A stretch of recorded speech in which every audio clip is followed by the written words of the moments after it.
Vous avez sûrement entendu parler de la transidentité et de ses dérives. Vous savez, ces hommes qui se disent femmes pour finir champion de natation, champion de haltérophilie ou champion de surf. Eh bien, là, j'ai là entre vous Alexis qui m'a envoyé un article assez rigolo sur l'Espagne.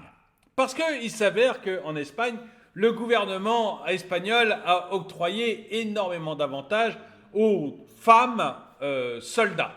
Et du coup, eh bien, vous avez des militaires espagnols qui se disent femmes tout simplement pour récupérer plus de sous-sous. Bonjour et bienvenue dans cette nouvelle vidéo de DME en direct. Comme toujours, si vous n'êtes pas abonné, je vous suggère de le faire et de cliquer sur la cloche pour être prévenu lorsque je sors une nouvelle vidéo. Et moi, j'ai trouvé cet article d'Alexis extrêmement rigolo, merci à lui, parce que j'aime bien en fait qu'on prenne les gens à leur propre jeu. Et quand vous avez des États comme ça qui encouragent la transidentité et qui, pour pouvoir avoir une armée bien mixte et bien représentative, de quoi je ne sais pas, mais représentative, moi je préférerais avoir une armée qui sache se battre. Mais bon, peu importe. Eux, ils veulent des armées représentatives. Du coup, ils donnent beaucoup d'avantages aux femmes et aux minorités dans l'armée. Et vous avez des hommes qui disent, bah tiens, on va mélanger les deux lois et on va empocher les sous-sous. Et j'adore ça, en fait. Voilà, j'adore ça. C'est comme il y a eu en haltérophilie, vous avez eu un truc pas drôle qui a commencé, c'est un homme qui s'est dit femme, qui était très médiocre parmi les champions d'haltérophilie. Évidemment, il est nettement meilleur que moi. Hein, donc, j'ai dit très médiocre, c'est pas par rapport à moi, mais par rapport aux champions d'haltérophilie, il était très médiocre. Et du coup, il s'est dit femme et il a pulvérisé tous les records d'haltérophilie féminin. Et donc, il a détenu tous les records du monde d'haltérophilie féminin. Bon. Et puis, il y en a un autre qui a dit bon, on va quand même pas le laisser faire. Il y a un moment, il y en a marre. Il faut montrer à quel point tout ça n'est qu'une blague. Donc c'est un bon, lui. Un bon dans l'haltérophilie masculin qui a dit, bah, écoutez, moi aussi, je me sens femme. Et donc, il est devenu haltérophile féminin, sans opération, sans rien. Il a juste dit qu'il se sentait femme. Et lui, il a pulvérisé les records de l'autre, puisque lui était un bon, voire un très très bon dans le domaine. Il a pulvérisé les records de l'autre. Il a dit, bah maintenant, je me sens homme. Et il est redevenu homme. Et l'autre s'est mis à râler en disant mais non, mais c'est pas juste, c'était pas vrai, il ne sentait pas vraiment femme, etc. Et j'ai trouvé ça assez rigolo. Et là, vous allez voir, l'armée espagnole peut être très drôle. L'armée espagnole peut être très drôle. Oh, c'est dommage. Regardez cette illustration de vidéo qui va pas du tout. Bon, je vous change ça rapidement. Voilà, c'est changé. On va reprendre la vidéo. Je suis désolé, mais bon, l'illustration, c'est celle de mon ancienne vidéo, donc. Voilà, j'ai changé, c'est plus joli, c'est plus dans le thème, on va pouvoir y aller. Le plus joli, je ne sais pas, mais c'est plus dans le thème.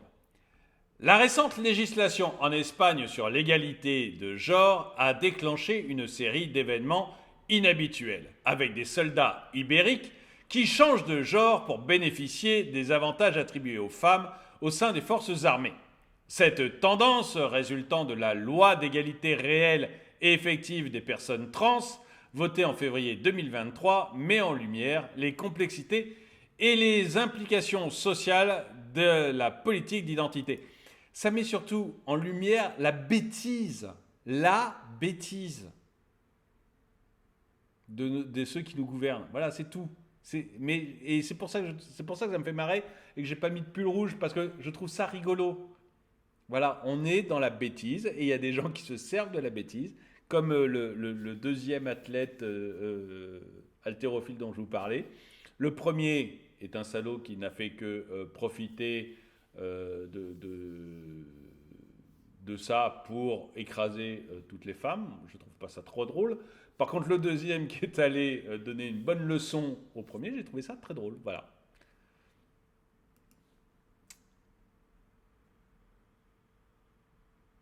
Selon une enquête publiée par le Télégraphe le 5 mars, environ 41 soldats espagnols ont choisi de changer de genre, parce qu'ils ont fait ça en groupe en plus,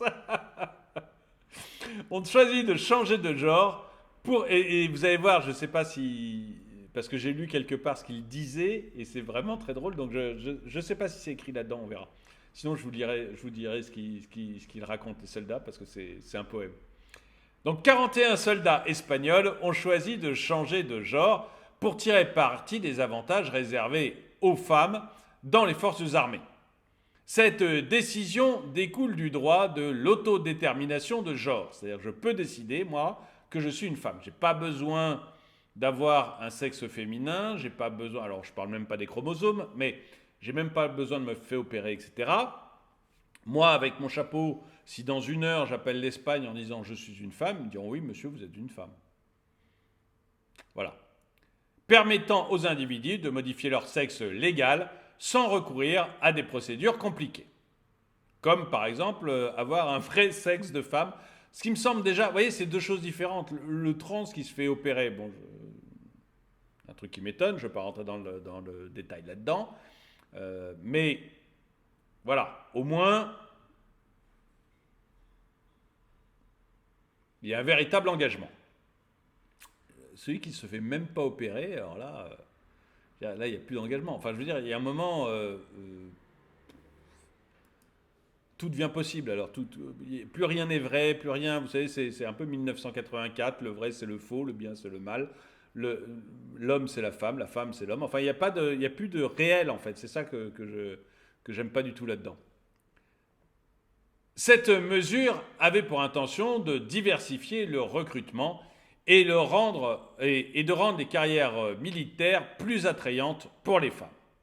Le caporal Roberto Perdigones, s'exprimant dans El Espagnol, a expliqué sa décision, déclarant de l'extérieur, je me sens homme hétérosexuel, mais à l'intérieur, je suis lesbienne. Et j'aime cet homme. J'aime Roberto. C'est un mec comme moi, quoi. Moi, alors j'adore cette phrase, je pourrais le dire. Écoutez, moi, voilà, de l'extérieur, vous avez l'impression que je suis un homme hétérosexuel, mais au fond de moi, je me sens lesbienne.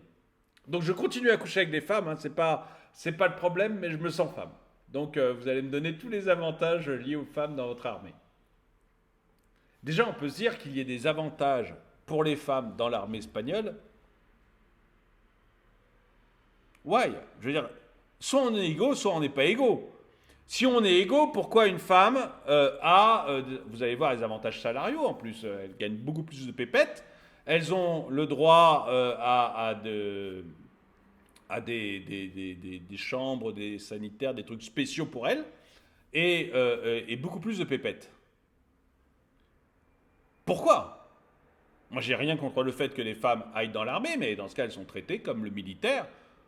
Pourquoi le fait d'avoir un attribut sexuel différent du mien lui permettrait de gagner plus d'argent? C'est pas de la discrimination contre moi, ça? Donc déjà, on peut se poser la question. Mais j'aime beaucoup, beaucoup Roberto, voilà, qui dit, écoutez, moi de l'extérieur, vous avez l'impression que je suis un homme hétérosexuel, mais en fait, à l'intérieur, je me sens lesbienne. Je couche avec des femmes, mais je me sens moi-même femme, donc à bout de la monnaie, l'armée. De l'extérieur, je ne résiste pas au fait de vous relire une fois cette phrase que je trouve merveilleuse. De l'extérieur, je me sens un homme hétérosexuel, mais à l'intérieur, je suis lesbienne. Perdigones a bénéficié donc d'une augmentation de salaire de 15% et d'avantages matériels tels qu'une chambre privée et la permission de porter des attributs traditionnellement associés aux femmes. Donc le gars, il peut se balader avec un soutif si ça lui plaît, mais il n'est pas obligé, hein. Mais surtout, le fait d'être une femme dans l'armée espagnole, ça vous donne droit à 15% de salaire en plus et une chambre privée. Mais pourquoi? Vraiment, pourquoi? Pourquoi plus de salaire? Pourquoi une chambre privée? Donc moi, je comprends tout à fait Roberto. Roberto is my man. Je l'aime. Vraiment, et puis je pense que j'aurais fait comme lui. J'aurais dit, écoutez, je me sens lesbienne, donc je continue à coucher avec des femmes si ça ne vous embête pas, mais je me sens femme quand même. Et puis, vous me donnez la chambre privée et vous me donnez l'augmentation de salaire de 15%, s'il vous plaît. Et ça, ça m'aurait plu. J'aime qu'on tourne les systèmes débiles contre eux-mêmes. Cependant, il est crucial de noter que la plupart des soldats ayant changé de genre n'ont pas subi de chirurgie, de réassignation sexuelle concernant leurs caractéristiques physiques masculines. Mais ils sont pas bêtes, ils sont comme Roberto. Je vais rester un soldat, un gros militaire comme d'habitude, comme avant. Pour moi, rien ne change, sinon que j'ai dit à mon supérieur je me sentais femme. Et du coup, à bout de la monnaie, donne-moi les privilèges. C'est beau quand même. Pas de chirurgie, rien. Cette nuance a suscité des débats au sein des forces armées espagnoles qui sentent qu'elles sont en train de se faire... Excusez-moi, c'est pas écrit, mais c'est un peu ça. Donc, il y a quand même des débats au sein des forces armées espagnoles. Moi, à mon avis, si les Espagnols ne réagissent pas très vite, très vite, dans un an, il n'y a plus que des femmes dans leur armée. Moi, que des femmes trans, on est d'accord. Mais il n'y aura plus que ça. Parce que je pense que tout le monde va voir ce qu'a fait Roberto, ce qu'ont fait les 42 là. Et tous les militaires un tout petit peu cortiqués vont dire attendez, moi aussi. Ça va être difficile de trouver de la place dans les chambres individuelles après. Donc, cette nuance a suscité des débats au sein des forces armées espagnoles, certains soutenant ces changements comme une forme de discrimination positive, tandis que d'autres questionnent leur légitimité. C'est beau. Mais bien sûr que vous êtes en train de vous faire rouler par Roberto et ses copains, et bien sûr qu'ils ont raison de vous rouler. Mais bien sûr, vous ne méritez que ça. L'adoption de cette loi a été controversée dès le début, tu m'étonnes. Lors de son examen au Parlement, elle a été critiquée par les partis de droite et une partie du mouvement féministe, craignant qu'elle ne mette en question la définition juridique du sexe biologique et ne compromette les espaces réservés aux femmes. Oui, alors ça aussi, vous voyez, dans certains endroits, vous n'avez plus de toilettes réservées aux femmes, ça devient des toilettes mixtes. Alors, les mecs comme moi, ils continuent à être dans les toilettes hommes. Parce que, franchement, j'ai aucun plaisir, j'ai aucune envie même. Par contre, pas tous, mais vous allez avoir un gros nombre de pervers qui vont aller dans les toilettes femmes pour essayer de voir quelque chose. Vous avez un gros nombre de pervers qui vont se dire femmes pour aller dans les douches des femmes. Donc fatalement, s'il n'y a même pas l'opération, c'est une porte ouverte à des crimes quand même sérieux, quoi.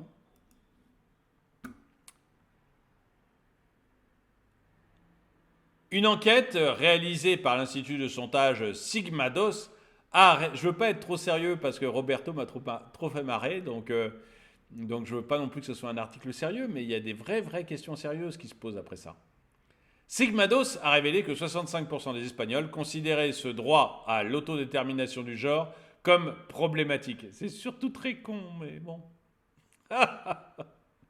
Cette situation en Espagne reflète un défi croissant dans de nombreux pays où les politiques d'identité sont confrontées à des opinions divergentes et à des défis juridiques. Vous savez que des mecs comme Poutine ou le président chinois, ils doivent vraiment se marrer, quoi. Quand ils regardent l'Occident, comment vous voulez faire peur aux autres pays? Comment vous voulez même être respecté par les autres pays quand vous n'êtes pas capable de définir ce qu'est un homme et une femme? Et quand les questions que vous posez au Parlement, c'est est-ce qu'on va autoriser que François Xavier, avec son chapeau, il puisse se dire femme sans même se fait opérer et qu'il puisse comme ça toucher plus d'argent venant de l'État? Mais je vous assure que quand Poutine ou Xi Jinping entendent ça, mais ils doivent se dire qu'on est loin quand même.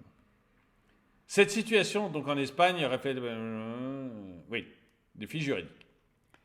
Alors que la société évolue vers une plus grande reconnaissance des identités non binaires et transgenres, elle est également confrontée à des tensions entre la protection des femmes, de leur espace, des droits individuels et la préservation des structures sociales établies. Sur le plan économique, je ne viens pas sur ces phrases-là parce que Roberto m'amuse trop et je ne veux pas qu'on rentre dans des détails sordides. Sur le plan économique, ces changements peuvent également avoir des implications.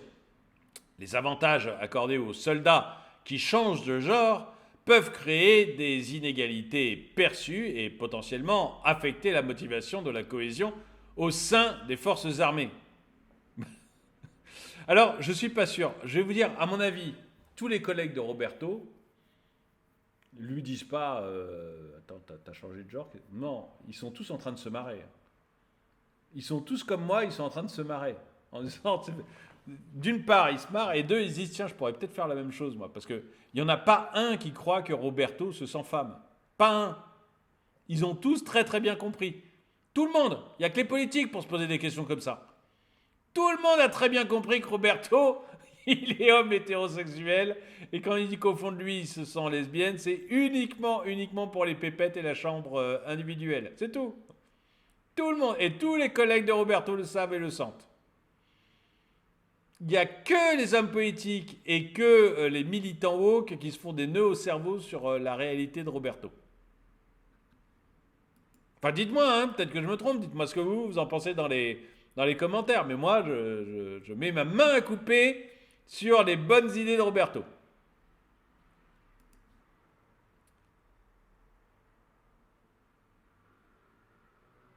De plus, les coûts liés à ces changements, tu m'étonnes si tu payes tout le monde 15%. Parce que toute l'armée va y passer. Si tu payes tout le monde 15% de plus et qu'en plus c'est chambre individuelle pour tout le monde, tu vas voir que ça va devenir compliqué pour l'armée espagnole.